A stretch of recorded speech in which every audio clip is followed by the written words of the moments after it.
we're going to have a special meeting. So I am going to just go ahead and jump right in with our introduction here. This month, Nerdmasters is upping its game just a bit by having two presentations in one. Founding member Kyle Hall will be leading us in his Building Presence Lab, discussing and evaluating some of the qualities that contribute to our personal charisma. At the same time, he'll be demonstrating and talking about the art and science of keeping our audience engaged. Kristi Hedges, author of The Power of Presence, says presence has many descriptions. We may call it confidence or charisma or being compelling, but we experience it the same. When we meet someone with a strong presence, we can feel it. But what are we feeling?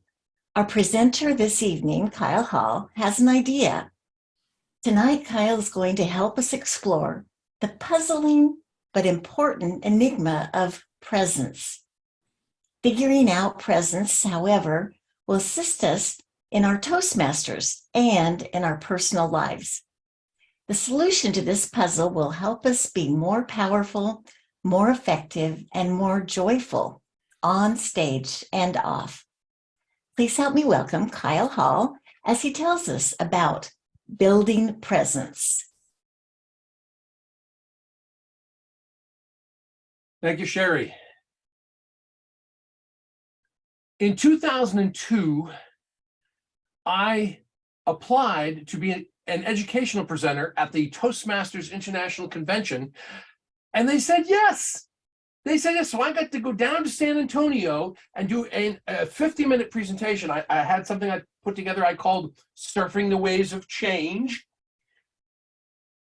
And I presented that, and I had a lot of fun.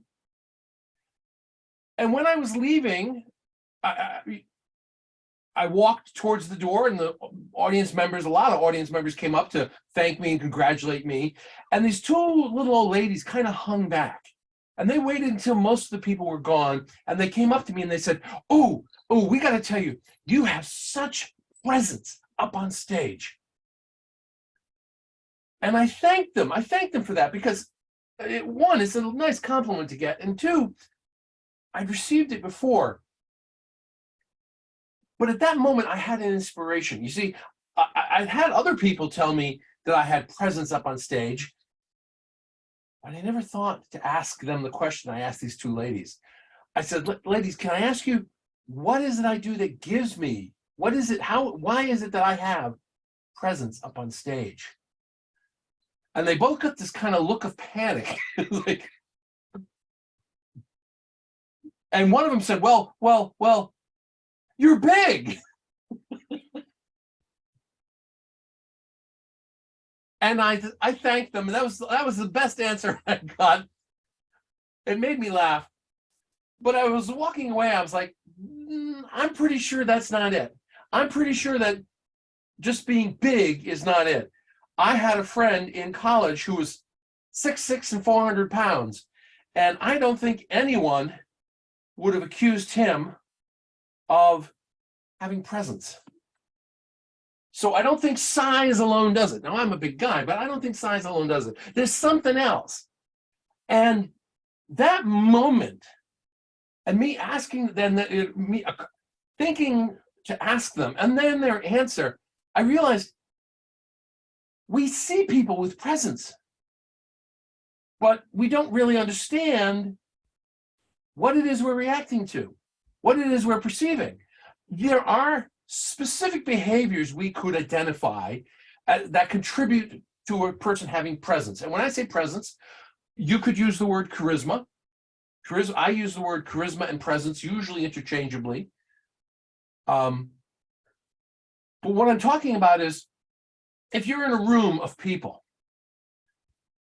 and that person walks into the room and suddenly everybody knows they're there, even if the person hasn't said anything, just people notice, their heads turn, they move, everybody notices that person is there. Or the person stands up on stage and they haven't done anything, and everybody gets quiet. There's a presence, there's a power to presence, a power to charisma, and we've seen it, but can we define it? And we're going to work tonight to think about some of the things we can do that define presence. And I think a lot of it is behaviors that we can control and influence if we're aware of them. Now, the first thing I want to do tonight is there's a link in the chat. And Angela, I'm going to ask you to post it again because we had a couple of people join us in the last 30 seconds. It's a link to a word jumble. I'm going to ask you to click on that, and you have an opportunity to put 3 words or short phrases in the word jumble that you think give a person presence. What 3 qualities you think give a person presence? And we'll show you the word jumble up on screen. So I'm going to give you 30 seconds to click on that, bring it up, and put in the 3 qualities.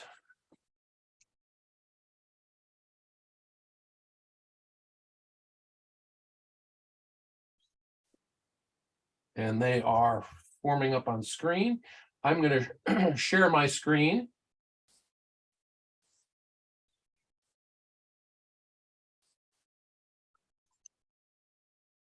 The word jumble is forming. It's being created by the information you are entering, even as you enter it.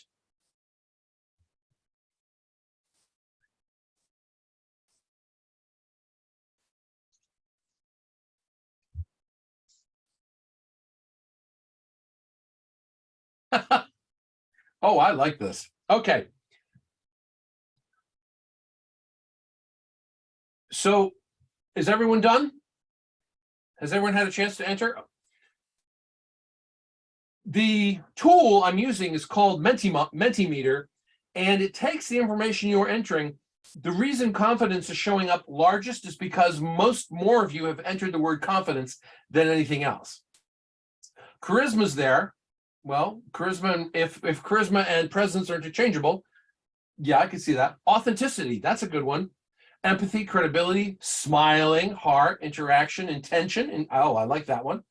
Attention to the audience, joyfulness, phrasing, power, expressiveness, awareness. So that is a word jumble that was put together based on your input right here, right now, and the word that came up the most was confidence. Now, I'm going to step over to this side of my little window because this is an aside.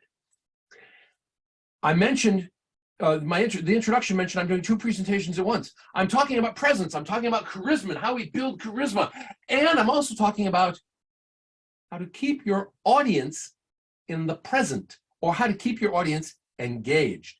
I'm talking about those 2 things in one workshop. And what we just did was one of the tools. One of the things you can do to keep your audience engaged is to gather information from the audience and feed it back to them. It's a tool and technique. Word jumble is a simple one. If you have a tool that does it for you, the Mentimeter seems to do a fairly decent job. And at the end of this meeting, we're going to do the exact same exercise again and see if it's any different. So, but that's part of it. When I jump over here to what is for me the right side, maybe it's the left side for you, that's when we're going to be talking about how to keep your audience engaged. So when we think about presence, charisma, what are the qualities we see in somebody? Let me put something else up on screen here. Nope. There it is. Okay, so I'm going to put this up on screen here, and I would like you to unmute if you are muted, and I will ask you this question. Here are 3 people who have been, people have said they have presence, they have charisma. Now, whether you like them or not, that's not important. Whether you agree with their whatever positions they put forward isn't necessarily important to this. The public has said these people have charisma. What is it you think they have that is giving them that presence? Any comments? Any suggestions? Personality. Personality. That's what I was going to say. Okay. There's a sense Definitely of confidence. stillness about them. They don't move except for when they need to move. Ah, that's something I need to learn. I can't see everybody doing it this way. So, other comments? Confidence. They have confidence. They come across as having confidence. They do. Okay. Any other comments? Authenticity. It's Authenticity. Well, also, I think they have a sense of not holding back, of allowing their real self to come through. Okay. Okay. So, The other aspect is it's kind of given away. It feels kind of cheating to say it because like you're asking what is presence, but saying that they are present, they aren't thinking about things outside of what's right in front of them. Right. If you're in an interview with them, you immediately tell they're not thinking about what the TV camera is saying. They're not thinking about what's happening for lunch yesterday. They're what's in front of them right there. That person right there is the entire world to them. Yeah. They are right there. They're in the moment. They're in the moment and they have purpose. Qualities of leadership. Mm-hmm. They are leaders. Just physically looking at them, the way they stand, they're smiling. They convey authority. Okay. I'm going to stop sharing here. Now everybody brought up a lot of good ideas there about what gives these people presence. There are certain physical things we can do, and Toastmasters teaches us some of those things. Making eye contact, looking at the audience. I don't remember any Toastmaster exercises about being present in the here and now while presenting, but it's one of the things I learned. I learned the importance of being present for the audience and having my intent be really, really clear, being 100% focused on the audience and not on me. And I learned that in competing. So we can certainly learn that here. Somebody mentioned posture, or the way people stand. So that's another thing that can certainly come up in Toastmasters. Moving deliberately. I confess that at least lately, I have a tendency to rock back and forth. I'm trying to eliminate that and only move deliberately. And being authentic, being present with the group and being authentic, bringing yourself to the group and not holding part of yourself back because you're afraid the audience will step on it or not like you or in some way reject you. Bringing your authentic self to the audience. All of these things are things Toastmasters teaches us to do that add to our presence. I was at a Toastmasters event. This was in District 2 a number of years ago, probably 14 years ago. And I was there talking with some friends, and one of my friends was going to be presenting in a minute. Now, I thought that he had presence. I thought that he had charisma. He's standing there with people he's comfortable with, and he's talking with us. And I thought he had, a certain I can't find a better word than presence. He seemed very solid. I went to the back of the room because he was about to be introduced. And they introduced him, and I watched him walk from the side of the room to the front of the room where he was going to speak. And I swear, as he walked across the stage to get to the lectern, he got smaller. He seemed to become less comfortable in his own skin. And I didn't have the language at the time to capture what I was seeing, but I thought about it, and I thought about it. And then I was having this conversation with these two little old ladies about presence, and And I was thinking, I wonder if that's what I saw. Was there something going on inside him that robbed him of his presence in front of that larger group? And I think that's what was going on. I think we, the audience, were perceiving that he was suddenly going someplace he wasn't comfortable. He was going to be presenting in front of a larger group, a bunch of strangers. He wasn't chatting with friends over the side. And for some reason, maybe he didn't think he belonged there, or maybe he didn't feel that he was being his authentic self in front of the group. I don't know. I never had an opportunity to take him aside, share my observation, and dig into it. I'm not sure how I would have shared that observation, honestly. But it made me think that there's things that go on inside of us as presenters that we may think we're hiding, but the audience sees anyway. And we're going to explore that. We're going to explore that now, because what I have 3 volunteers, and they are going to speak to us, and we're going to rate them. We're going to rate we're going to rate them on their presence, and they're going to give us, when they speak to us, they're going to give us a little 60 to 90 second pitch. Try to persuade us to do something. And we're going to rate them on their presence, and we're going to rate them on how convincing their pitch was. And then we're going to watch another speaker and another speaker. And then the first speaker is going to come back, and they're going to present again. Same pitch, maybe not identical, but the same pitch. And we're going to rate them on their presence and the persuasiveness of their pitch. And what we're going to be doing is each speaker is going to be modeling, attempting to embody one side of a quality, what I call quality pairs. I'm going to give you an example, one we're not using tonight. Imagine somebody stood up and presented for 60 to 90 seconds and they were funny, and then the next time they stood up and presented for 60 to 90 seconds and they were serious. No humor at all. That would have a different impact on their presence, wouldn't it? I would think it would. And it would have a different impact on the way you respond to them. Now, we're not doing humor tonight, but that's an example of a quality pair, serious versus humor, that you might be able to test. We're going to test 3 other quality pairs tonight. I'm not going to tell you what the quality pairs are.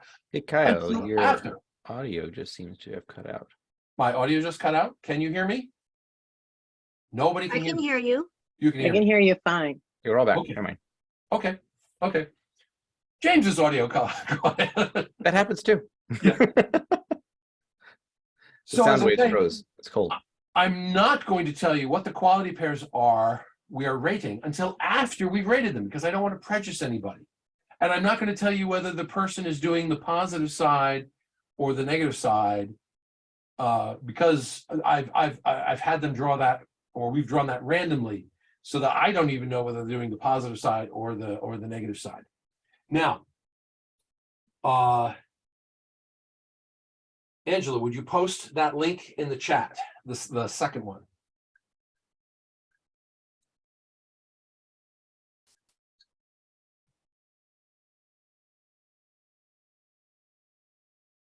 Oh, there it is. Okay. It says pitch survey link, and there's a link. I'd like you to click on that, and it'll bring up a survey. And I'm going to bring up the survey on my screen so we can talk about it.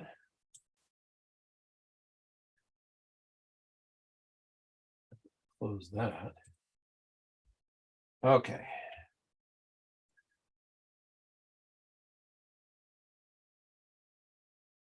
Now, you'll notice it says practice session. So for each pitch, we're going to have a person, they're going to give a pitch, they're going to come back later and they're going to give another pitch. For the first pitch, you would rate their presence, how you reacted to them. And up here, I give you the scale. 1, boring, snorefest. 3, yeah, I can watch them for a few minutes. 10, wow, charisma. And on the effectiveness side of things, 1, not at all interesting. 3, I'll consider it. 10, I'll buy it now and I'll tell my friends. So that's your scale of 1 to 10. So what I would like you to do is rate the person 1 to 10 on their presence, 1 to 10 on the effectiveness of their pitch. And you'll rate them. So everybody go to practice session, presence, pitch 1, and just select one at random. Just select one.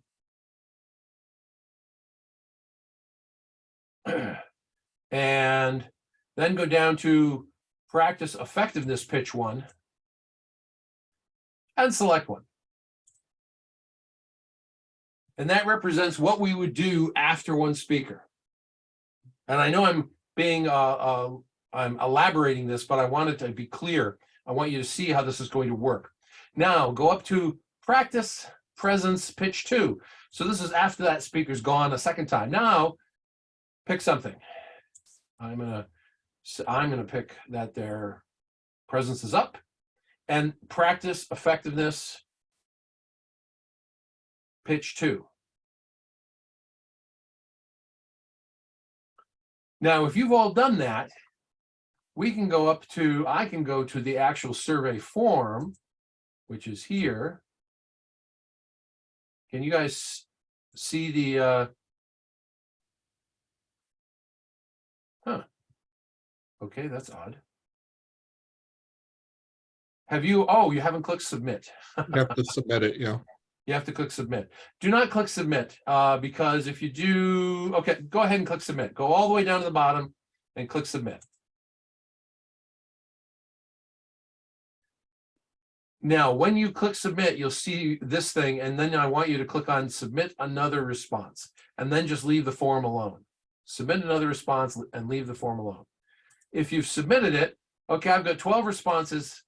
Now we can compare their first pitch versus the second pitch, how their presence changed. And we can compare the effectiveness of the pitch, how their presence changed. And when we do this, we'll actually know what the quality was that they were attempting to embody. So I'm going to stop sharing.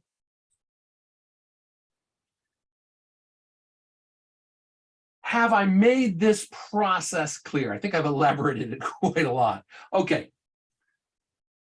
We're going to start with our 3 presenters. And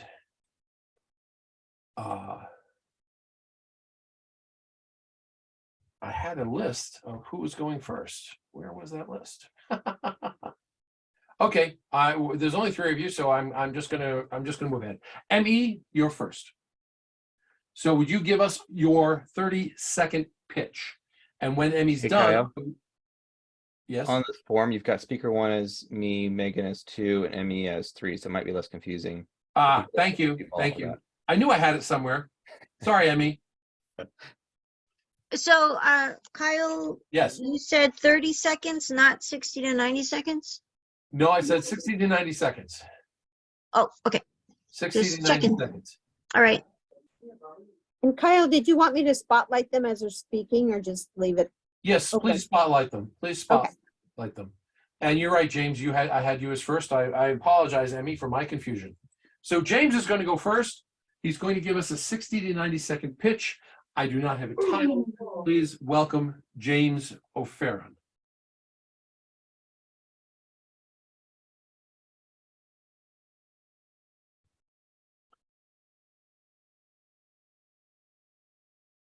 Music gives voice to emotions. Dance embodies that voice and allows us to enact our very motivating force. This means that different kinds of dance become vehicles for transformative experiences, providing us a way to create lasting change within ourselves directly. So let's look at some of our options. Much of modern dance in clubs involves unstructured motion independent from any partner and focused entirely on a single driving beat rather than a narrative structure encoded within a melody. It is performative, with individuals putting on a show for each other without real collaboration. Classic ballroom dance, on the other hand, requires partnership and collaborative creativity. It requires deep listening on a physical and emotional level, not only to your partner, but to the melody of the song. You must work within the phrasing of the music to extend it artistically alongside your partner, creating a new work of art. This trains community rather than individualism. These, among many other factors, are why I deeply love ballroom dance. Dance used to be as common a part of society as eating together. And I would love to see ballroom come back to that level of prominence and influence. Everyone can learn enough to participate. So come take some lessons and join the movement.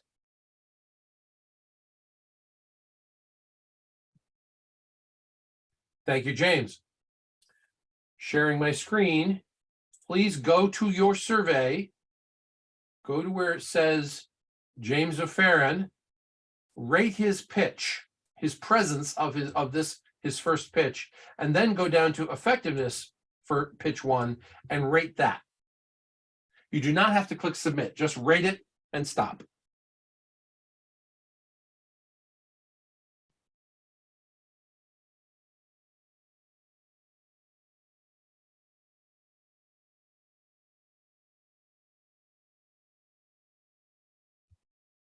And after you've rated it, scroll down to where it says Megan, speaker 2.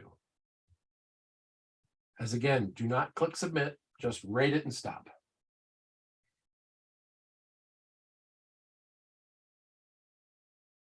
Okay.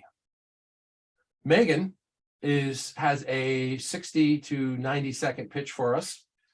Again, I don't have a title. Please help me welcome Megan Beret.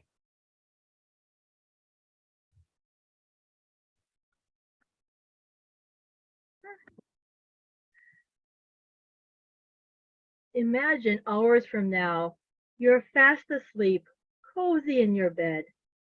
Gradually, light gently floods the room. Your eyes gently open as birdsong fills the air.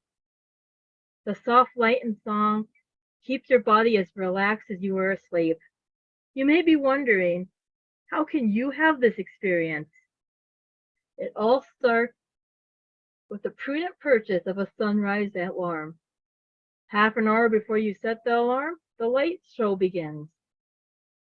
At alarm time, a gentle sound of your choice starts and gradually gets louder. I've had my sunrise alarm now for several months, and it really just blows my mind how gently I can awaken. Stop jolting yourself awake with that noisy alarm. With a sunrise alarm, you too can wake up like a Disney princess.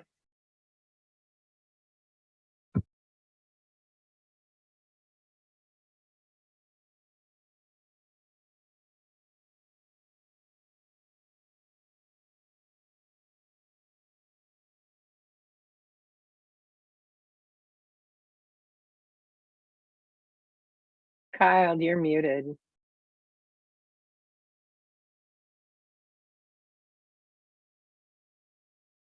I'm sorry, I thought I unmuted myself. Go to where it says speaker 1 on your survey, pitch 1, presence, and then effectiveness, pitch 1, and rate it.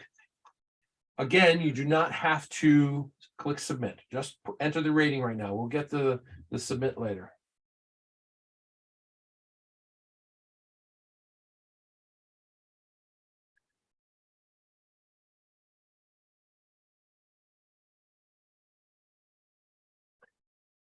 And our third presenter is M.E. Bartholomew. She's a guest, and she came to help me out today. Thank you, M.E.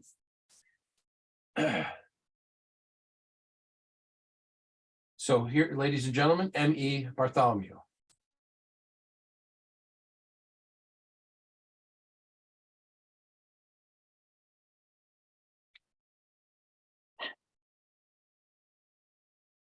You know, I've often thought that I should meditate. It seemed like such a good idea to meditate, but I never really got around to it. I might sit for a few minutes and just contemplate my day, but I never meditated until I came across this book. which, oh, I can't share my screen. Okay.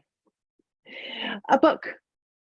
It's known as Meditation as Medicine, written by a Dr. Dharma Singh Khalsa.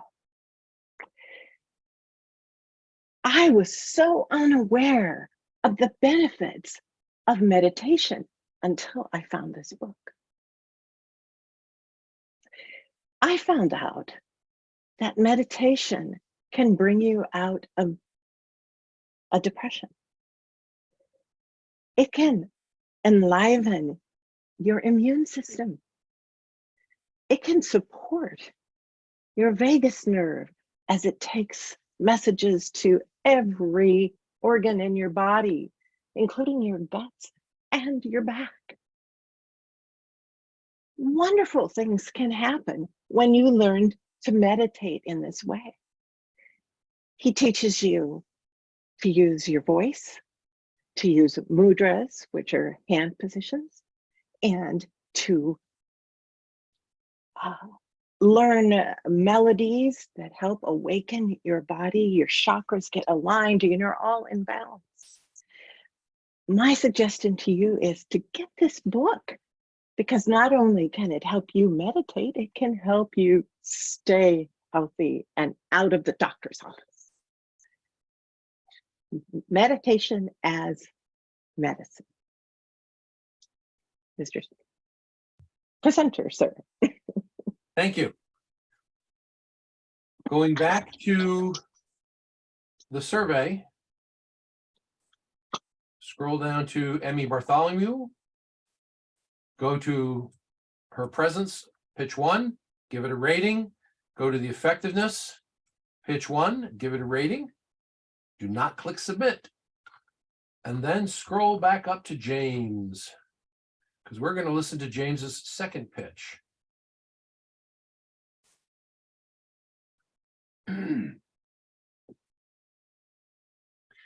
And remember, you're not comparing one speaker to another, you're comparing that speaker to their previous selves.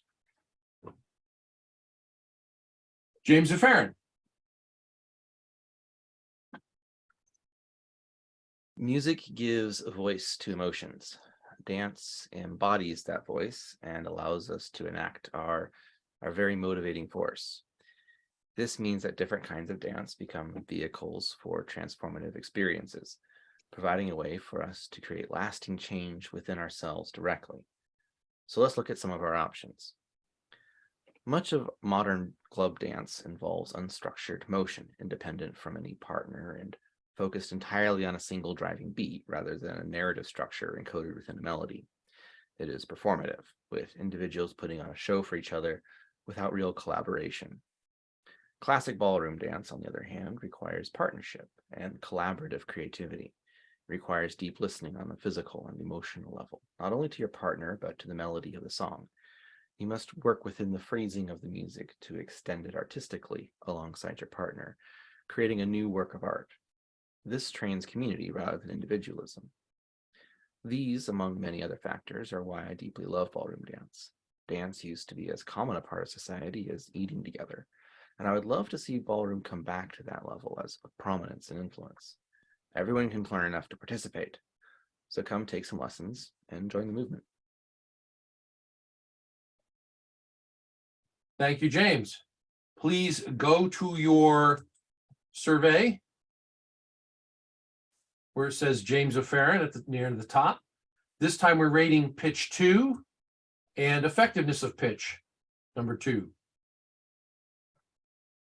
And when you're done with that, you can just scroll down to Megan Beret.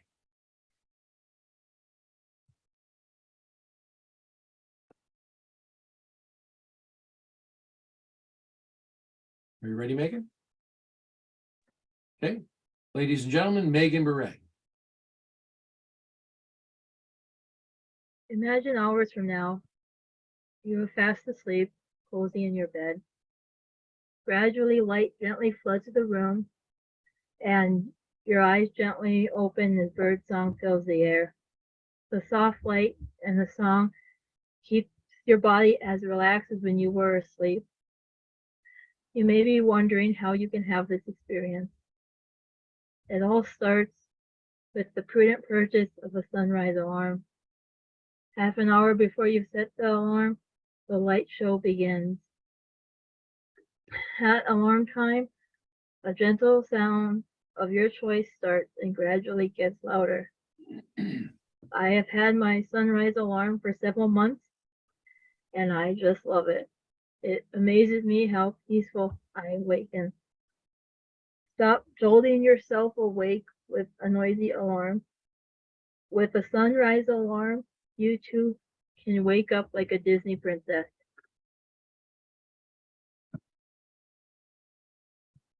Thank you, Megan. So please go to the survey where it says Megan Beret. This time you're rating presence, pitch number 2, and effectiveness, pitch number 2.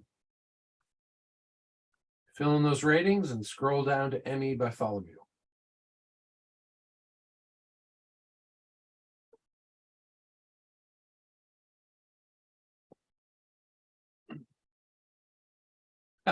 You're muted, Emmy. I noticed. Ladies and gentlemen, Emmy Bartholomew. Have I got a book for you? It's called Meditation as Medicine. Wow, that never occurred to me before. As I read this book, I was so impressed with the effect that meditation can have on your body, with your energy body, your emotional body, your mental body, your spiritual body. All parts of you are affected by meditation. In his book, Dharma Singh Khalsa, he's a doctor, he explains all these different things that affect your body. So he teaches you to use sound, your own voice, to use mudras with your hands, to use your breath as the most effective way that you can, and all to help your body stay balanced, to involve your immune system more effectively, to brighten up your moods so that you're not in depression. Wonderful book. I can't say enough about it. I think everybody should read this book, Meditation as Medicine. Go for it. I think you'll be glad you did. Thank you, Emmy. So please go down to your survey and rate Emmy Bartholomew's pitch number 2 and the effectiveness, her presence, pitch number 2, and the effectiveness of the pitch, number 2, and then click submit.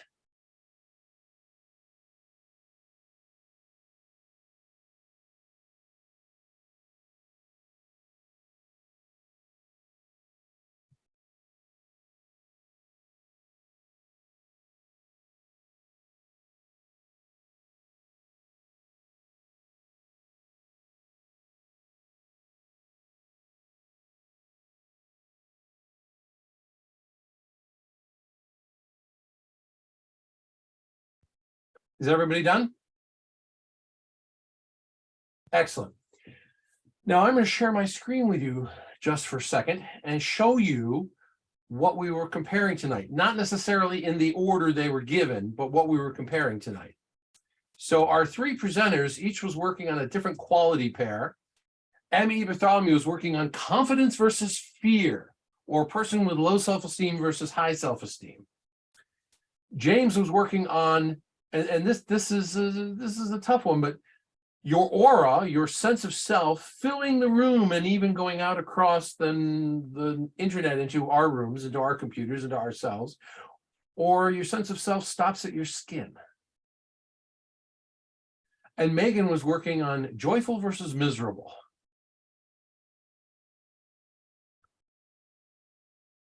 Now I'm going to actually go and enter those into the survey while I ask our presenters this question.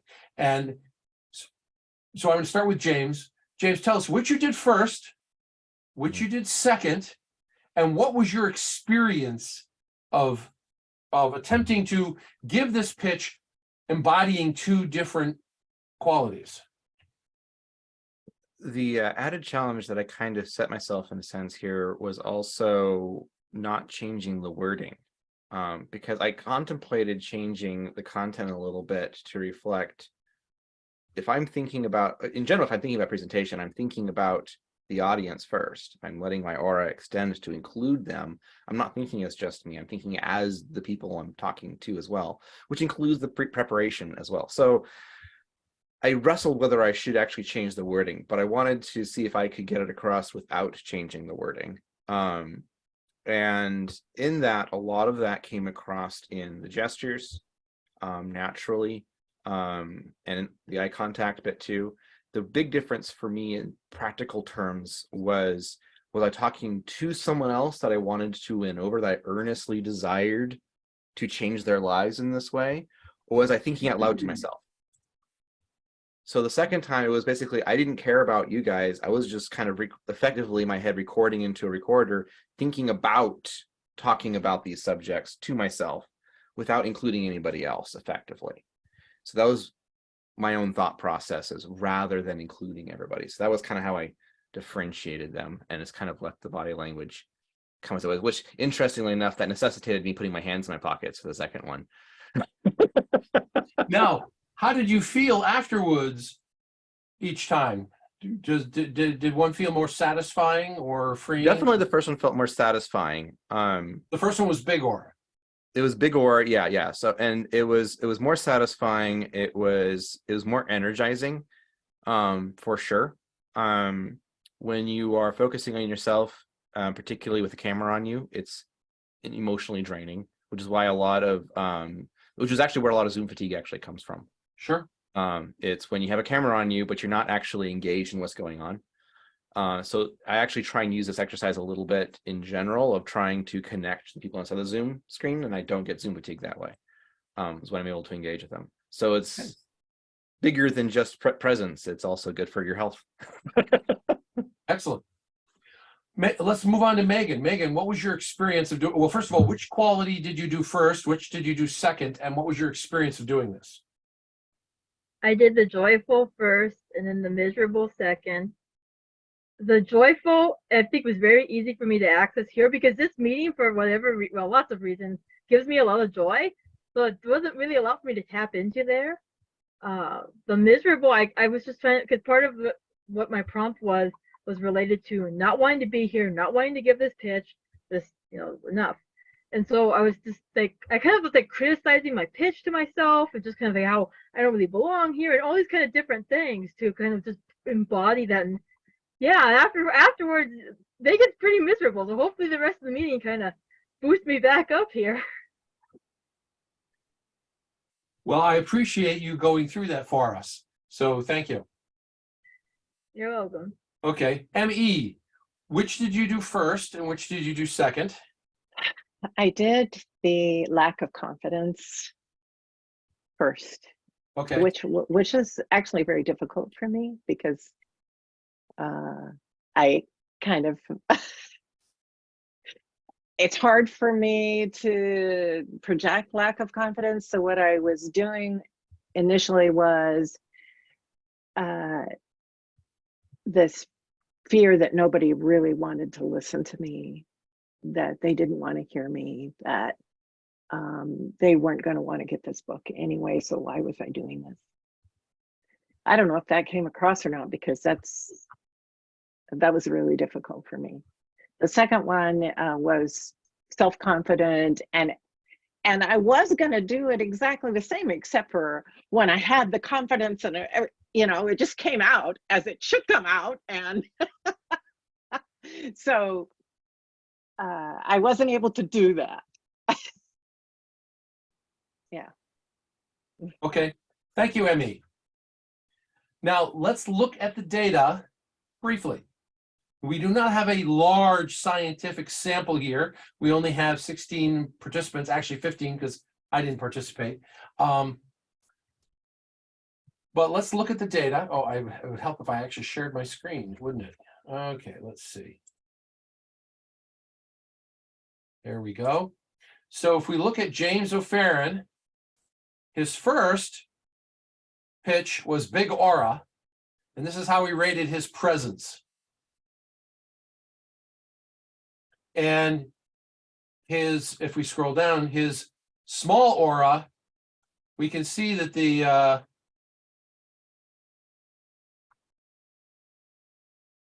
his 8s and 10s were pretty much the same. 7 went from a 5, he actually got more 7s doing small aura. That surprises me. And then the 3s, the 5s and the 6s went down. You got a 4. Okay. Now let's look at the that's looking at his presence. Let's look at the, oh, I'm sorry. I'm comparing apples to apples. My apologies. I did this. This is awkward to fill out so that it's easy to look at. My apologies. This is presence, big aura. This is, and this is supposed to be small aura. Okay, let me fix this. My apologies. Big aura, pitch. That's small aura. I was busy typing this in, and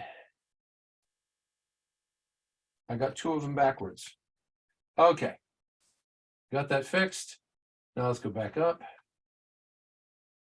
Okay, so now it's easy for us to see because we're comparing apples to apples. Here's the presence from the first pitch, big aura. Here's the presence from the second pitch, small aura. You can see a big difference in how people rated him, how people reacted to him. No 10s, no 8s. Then 7s dropped from 5 down to 3. A lot down in the 1s, 2s, and 3s. So James, imagining or picturing himself trying to embody really caring about people and reaching out through the system, through Zoom, made a big difference, made a big impact on the audience. Now, how about the pitch? How about the effectiveness of his pitch? You can see his effectiveness dropped for the small aura and was much higher for the big aura. Okay, let's scroll down to Megan. Her pitch, her presence when she was joyful, much higher than when she was miserable. And the effectiveness of her pitch when she was joyful, much higher. I mean, I think common sense would tell us this, but here we have data showing it. It's like, wow, we as an audience, we react very strongly to whether somebody is happy or sad and enjoying what they're doing or not. Emmy Bartholomew. So her pitch with lack of confidence still had some high notes. With the confidence, the weight moves up. She lost her 10. That's an interesting little data thing here. But as I said, this, it's not we don't have numbers, scientifically significant numbers here for this, but it's interesting to see that. But the weight of her effectiveness, of her presence went up. And if we look at the effectiveness of her pitch, there's a big difference. We can see that having confidence in what you're talking about really impacted the audience. Stepping over here to the left side of the screen, we just did a survey, and I showed you the results live. Now, a lot of times when speakers do surveys, they go, "Hey, check off, rate this thing, or tell us why you're here," and they give you 8 choices, and then they immediately show everybody what the results were. I did not do that. I held on to the results until we were done. Well, the reason is I didn't want to prejudice your voting. If I had shown you how Megan was rating after her first speech, it might have changed how you voted for her on their second speech. I deliberately withheld the results until we were done. It's a little bit more scientific. But when we were talking about keeping your audience engaged, surveys are a way to do that. It's also a way for you to gather a little information. I could present to you, I don't think we're going to have time tonight, but I could present to you the data from previous presence labs, like Sound Advice did this 3 years ago.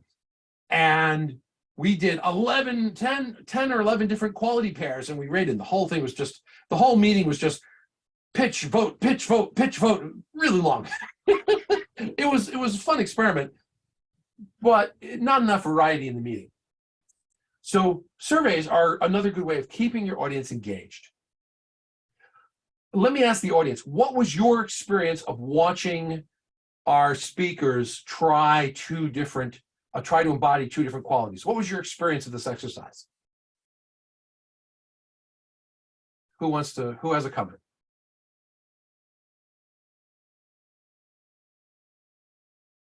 Go ahead, Emmy. Well, I can, of course, only talk about Megan and James, but to me, it was so obvious that which one was which.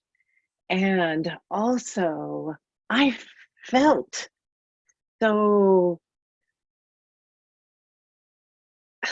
I don't know, it really brought out for me how you can have compassion over Zoom for someone who is really not enjoying herself or who is holding back his real self.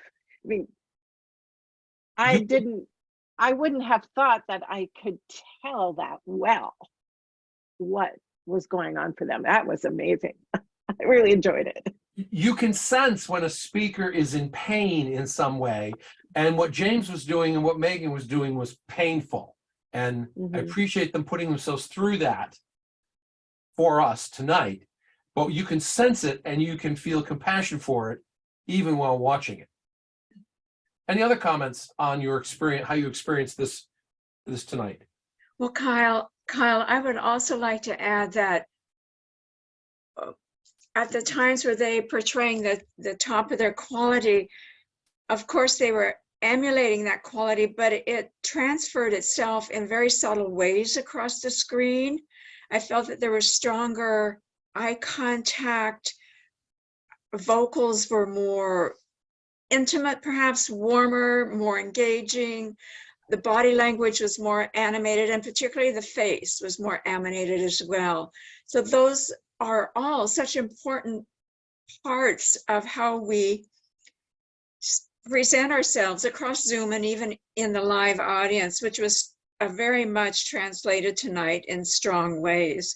And I'd also like to point out, if I may, Emmy, when you were showing lack of confidence, you asked, I believe it was a rhetorical question, where normally one would shake their head yes, but you were shaking your head no. So that feeling of lack of confidence was coming across no, when we were supposed to agree with you. So this is how it's all internalized, I believe.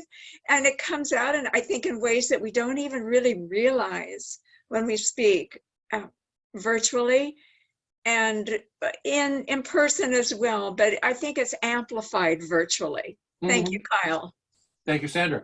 Would anyone else like to comment on how this exercise impacted them? James? Comment in the question real quick. Well, first as a comment, what you're just saying, Sandra, about the difference between in person versus on Zoom. One of the things I like to bring up a lot is how in person there's a physical distance, and most of you pay attention to macro gestures, which is more theatrical. Whereas in Zoom, you're on a close-up, and so your micro face expressions make a lot more of a difference, more in a cinematic context, like in a movie. They're 2 different acting mediums. And so different kinds of things make a difference. So when you have a stony face, that has more of an impact on Zoom than in a crowded audience. Because you can be leaning forward in a crowded audience, and that means that you're paying attention and being thoughtful. On Zoom, you can't see that macro body gesture. You only see an impassive face, and it looks like they're being bored with you. So paying a lot more attention to the acting and the face expressions is actually really important on Zoom. The other one I was curious, Emmy, did you plan for your screen share to not work during your first one? No, you weren't planning for that? No, we didn't make Emmy a co-host. Right. I think she has to have in order to share. Yeah, I was wondering about that because like, would that be like, is she trying to portray like a clumsiness type of a theme? I wasn't sure what it was. Whether Incompetence. it's Now, the only reason that I mean, I already knew I couldn't share them the second time through. right. Right. So I So didn't it worked out try. nicely, but it fit in with Yeah. your theme still, which I found hilarious. Was Yeah. that planned or not? It really helped contribute to the effect. I though. didn't think to tell Kyle that I would like to share because I wanted to be able to show you the book. Mhm. Sure. And when you have backgrounds, you can't show a book, Mhm. really. Kind of hard to do. So Yep. I wanted to be able you to see the cover and oh wow.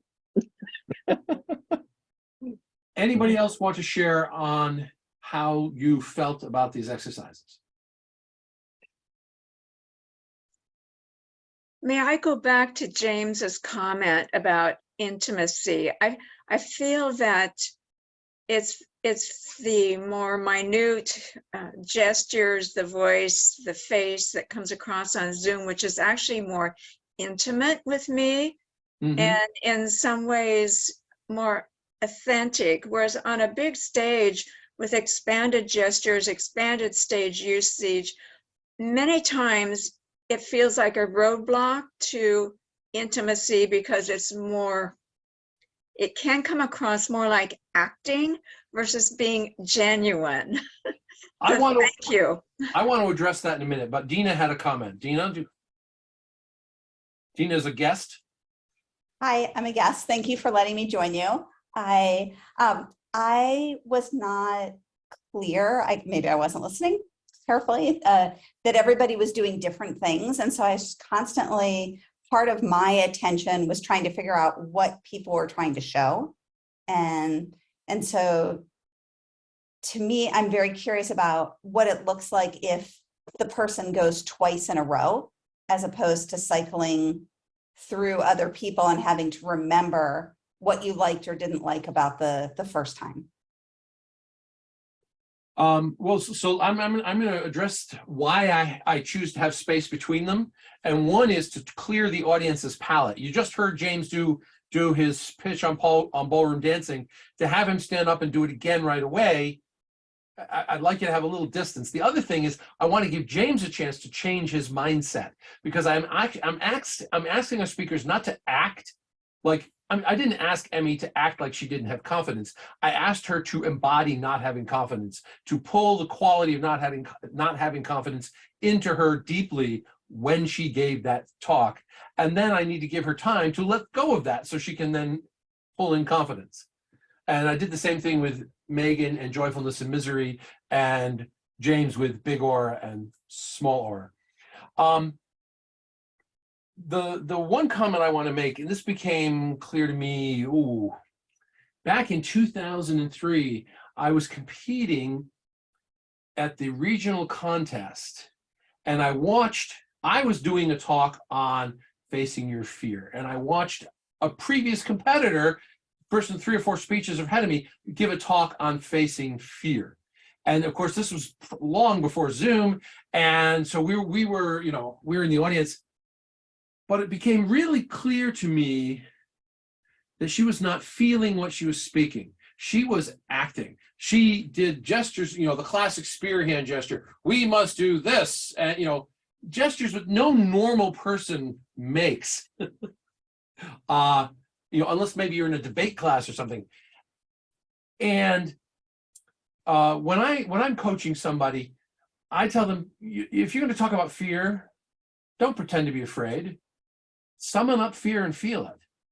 If you're going to talk about being in love, don't talk about love. Summon up love and feel it. If you're going to talk about joy, summon up joy and feel it, and let it come out of your body the way it wants to come out on that day and that moment. And that tends to, I think, make one's communication authentic and powerful. So I think that's part of presence too. If you're in the here and now, but you're talking about an emotion, if you want it to be authentic, you sum it up and feel that emotion. Now, what I did talking to the speakers and talking to you, step over here. Remember, we're also talking about how to engage your audience.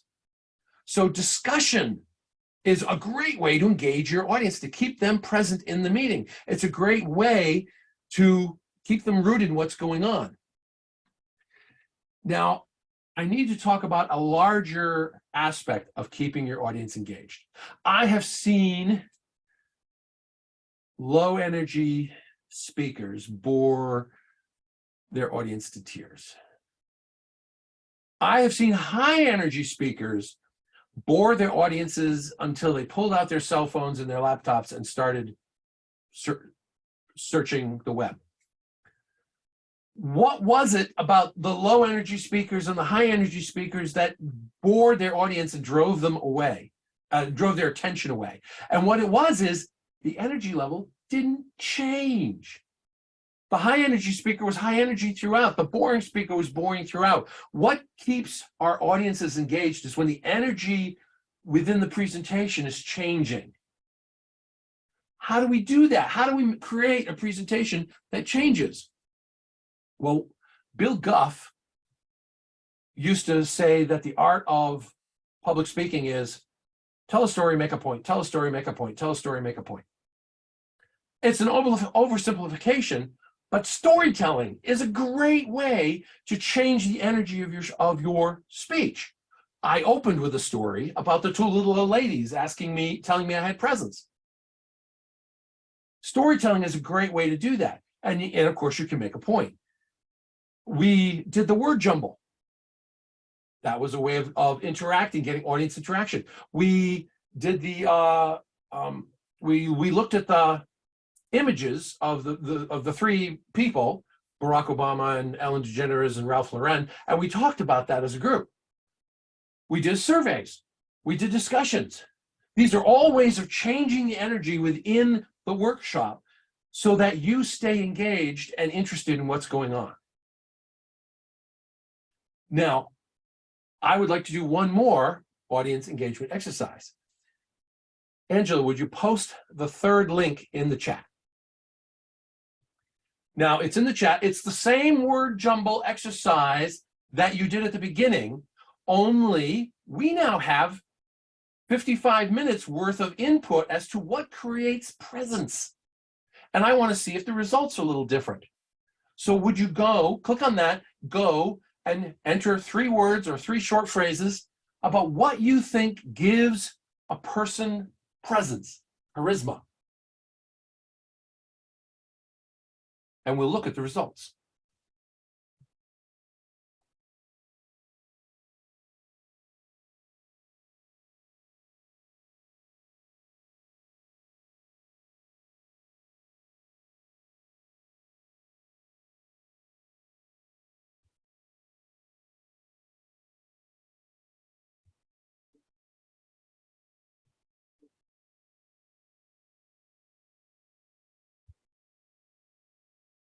And I'm going to share my screen.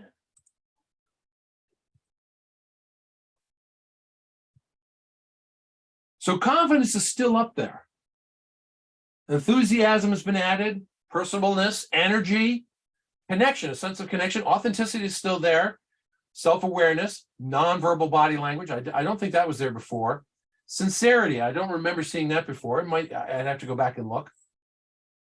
But confidence, enthusiasm, authenticity, energy, connection, all of those things are there. Now, there are those classic Toastmaster things we talk about, eye contact, being able to hear the person, can you hear them? Do they speak too fast, too slow? Do they do things that take away from their connection, their presence? Or do these tools that we have, that we use, do they build our presence? So we've explored the art of developing presence for the last hour. It is my hope that you will take away from this some things to play with, some things to try. Remembering that the internal dialogue or the internal state that we're feeling, that we're experiencing, is going to impact how we communicate with an audience. Play with this. The next time you're giving a speech, take some time before you stand up to summon up confidence, to summon up joy, to summon up your your sense of self reaching out across the internet, out through their screens and impacting the audience. And play with other qualities that you can come up with that, seriousness versus humor, or I know I could come up with a dozen more, power postures versus weak postures and things like that. Play with these things and try it out and see what it works. And ask your evaluator, hey, would you rate me on my presence? Give them a scale, 1 to 5. Rate me on my presence. Include that as part of your evaluation. We can learn to control these tools that are useful to us. I'm going to hand control back to our Toastmaster for this meeting, Sherry Simmons.